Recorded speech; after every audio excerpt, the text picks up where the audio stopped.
it sucks that we can't start. I guess we could, but I'm not going to. That we can't start with the Sooners' huge victory at the LNC last night. But what do you make of this whole no stadium expansion thing?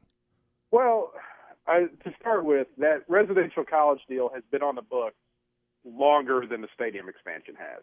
So I'll say that. I mean, that has been planned and fundraised for a lot longer than the stadium expansion deal is. But from what I understand, they have not had a problem raising revenue for what they want to do with the stadium. The problem they've had is selling the new suites they want to do for the stadium, and they won't break ground on that stuff until they have them all sold. So that's the issue they're having, and there's no doubt that oil prices have a lot to do with that. Right. Do you know how far away they are from being sold out? Do you have any idea? I don't know, but it's a pretty simple deal when from what I understand, you're asking people around $300 grand for a 10-season commitment to buy a suite. And, you're either working for an oil company that's laying off people left and right, or you have something to do with oil, and it's not worth nearly as much. You're not worth nearly as much as you were 2 years ago. It's kind of tough to make that commitment. 10-4. What do you make of David Bourne saying that from the way it reads that Sooner Scoop must have gotten their information from the athletics department? I mean, what does that tell you? Well, if the crux of your story is there's no doubt that's coming from the academic. That's not coming from the academic side.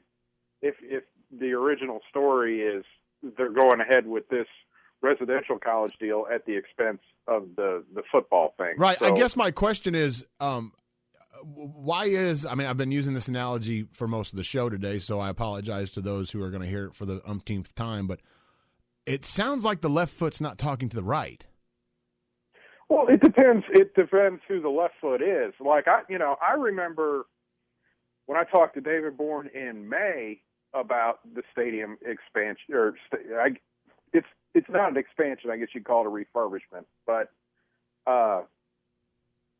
if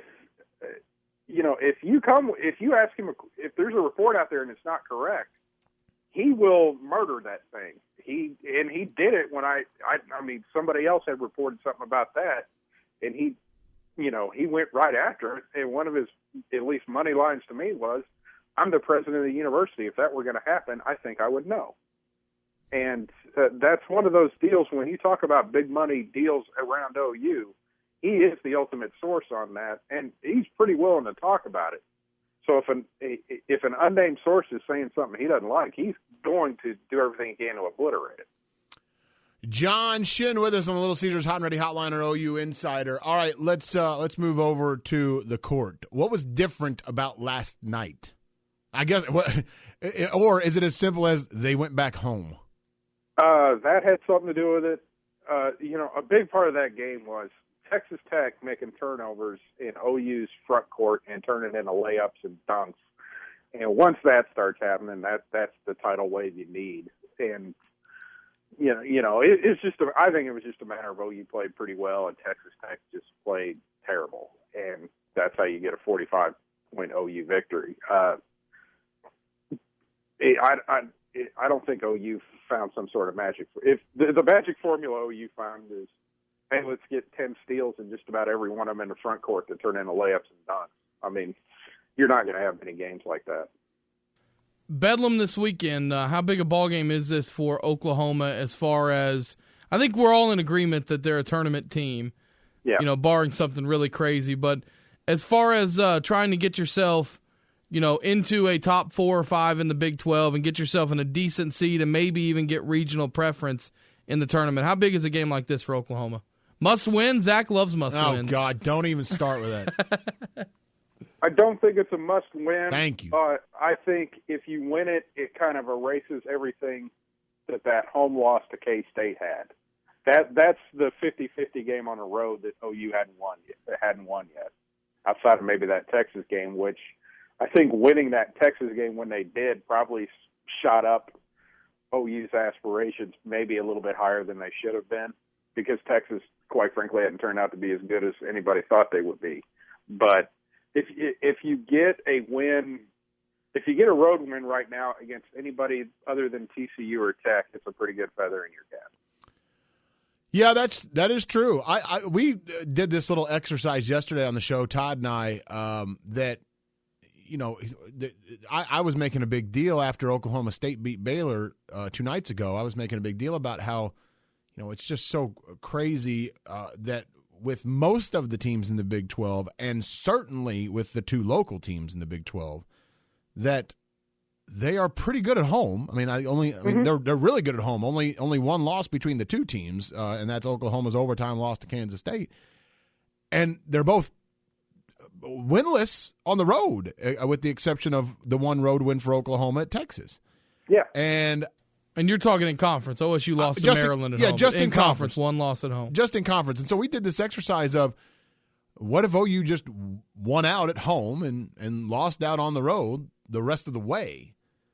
And with as many, and really, I guess you could do this exercise with everyone in the conference, but are there enough teams enough good teams on the Big 12 schedule for every team that if OU or OSU, frankly, just won at home, held serve at home the rest of the way, they'd be okay in terms of tournament, NCAA tournament?